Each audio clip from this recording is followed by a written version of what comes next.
Hallo, this is Hans the Dutch guy with MuchDutch, and this time we will see how to pronounce in a regular Dutch accent Valentijnsdag, or Valentine's Day in English. This is how we say Valentijnsdag. Valentijnsdag. There is a light emphasis on the first syllable, Valentijnsdag. Va-len-tijns-dag. Valentijnsdag. The Netherlands started celebrating Valentijnsdag in the 1990s. I hope this video was helpful.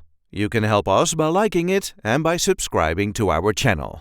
We do have plenty of other content here, so be sure to check that out too.